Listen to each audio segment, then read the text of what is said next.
Welcome to the AirShield Smart Guard installation tutorial.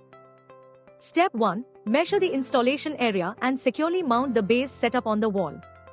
Step 2. Once the base is mounted, neatly insert the air conditioner pipelines into the line set. Seal the basic duct pipe first and then the other required accessories.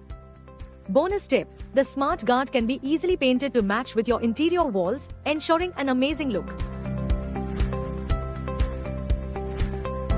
Step 1. Repeat the process for the outdoor unit compressor area as well, ensuring a secure mounting.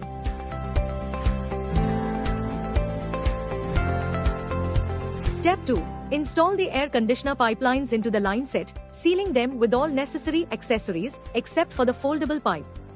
Put the foldable pipe in the last, as it gives flexibility which enables convenient installation. You can customize the angle of the diversion elbow, since it is movable between 90 degrees to 120 degrees. Just see the amazing 360 degrees flexibility of foldable pipe. Now, not only is your air conditioner well protected against all weathers, but it also adds to the insulation and aesthetic look to your home. Thank you for tuning in. Get ready to enjoy the multiple benefits of AirShield Smart Guard.